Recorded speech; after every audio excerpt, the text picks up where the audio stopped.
So hey, another video right now. So this video, in this video, I would like to explain my appreciation to Sasi Tharoor, the leader of the opposition party of the government of India. But you know what? As a person, as an individual, he's amazing. He's fantastic. You know, like, most of all, the quality that I like about him is his ability to articulate, his ability to speak in rich vocabulary. Even those white Westerners can't speak so richly like him. Ability to speak such way is really dangerous. And he proved that if you can read well, write well, speak well, you are dangerous. You're very dangerous. If you can articulate any point and basically strike any argument, slice any argument into two pieces, you can slice any argument into two pieces if you can articulate points more like directly. So imagine this: you are a person who can speak, like you can read a lot. You are a voracious reader, voracious learner. You can write well in rich words, in persuasive way. If I can combine copywriting into this thing in a persuasive way, and you can speak persuasive way, how dangerous would that be as a person? Communication is very dangerous if you can master it. If you can articulate any point in simple words or in rich words. Nowadays, I see that many people who speak English use simple words, but what separates those people like Sasi Tharoor or Jordan Peterson? They use rich words, which are not as complex, plus it's easy to understand, plus it's rich. You know what I mean? So that is the point here. Use rich words, yet use simple rich words. And that what he did. So I was learning about his life since childhood in one of the interviews that he had given at a university, I guess, international university of international studies, recorded very earlier. Like the video was very old. So he explained how he grew up, how he was born in London, and then he studied in a high school, first Mumbai and then Kolkata, and then he used to do good in science, but guess what?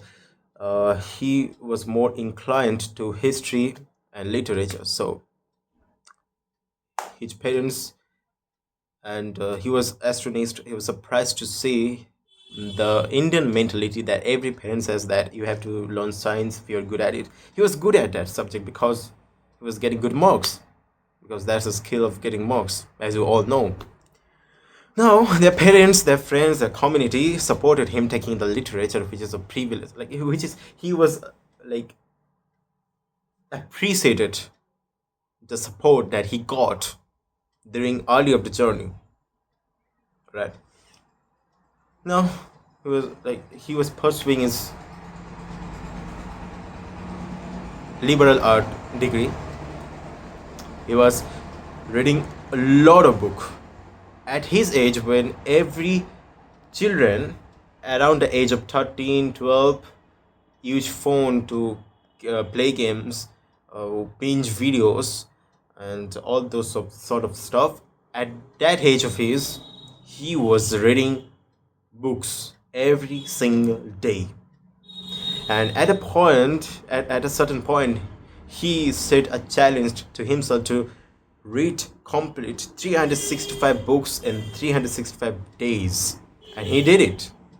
That's how voracious reader he is. Guess what? We should learn that from him. I should learn that from him. I should learn how to speak rich words. Not so rich that people can't understand, but rich enough that people understand and value those words. People nowadays speak in similar ways. Kinda, the words have been diluted by pleaser, by weak generation, or something like that. I have to stop the dilution of my own language with increasing my vocabulary. That is the way we do. And intellectually rich life, it's really great. Imagine.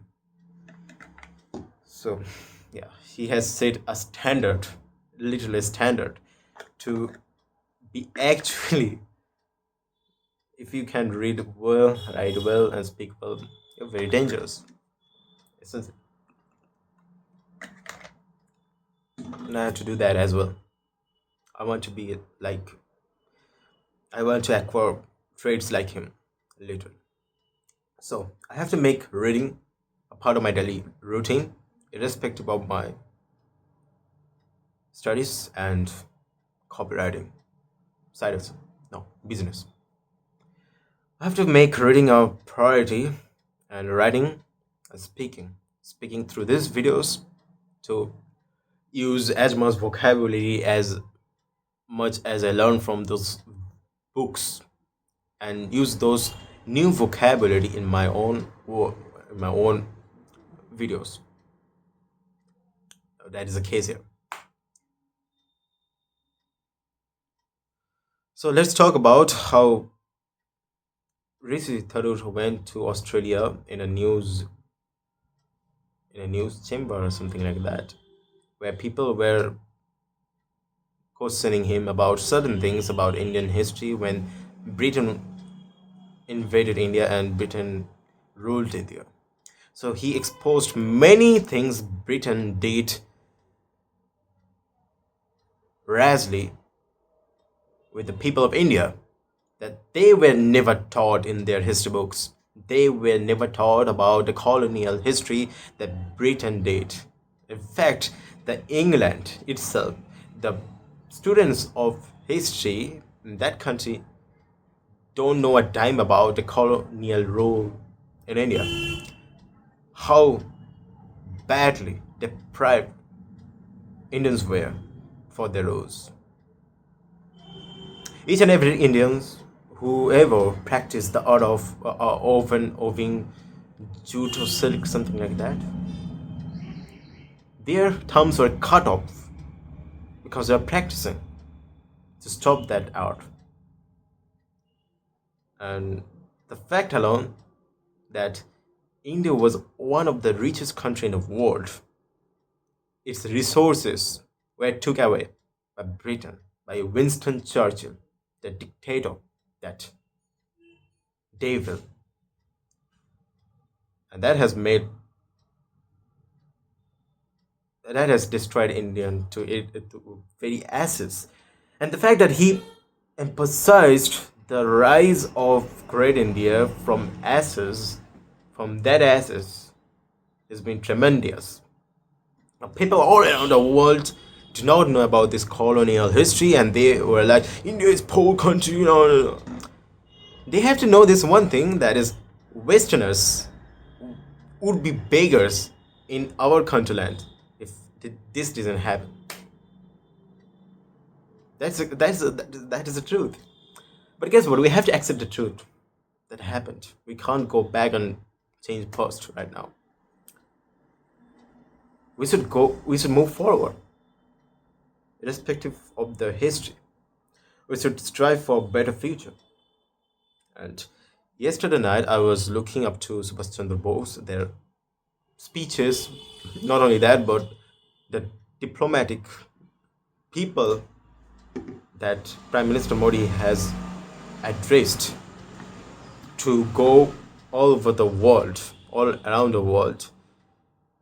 In fact, many people from the opposition itself spread the message of Operation Sindur and spread the message of strict action against terrorism.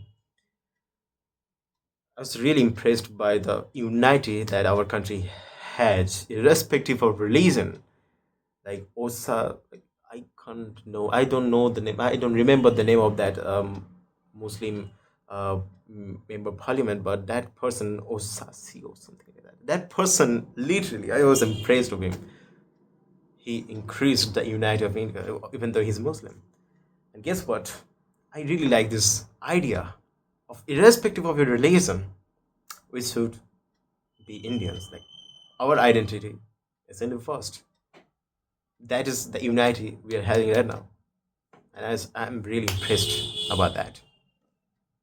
No matter how many outside forces invade India, now no one can invade it because we have that kind of unity, including the opposition supporting government action.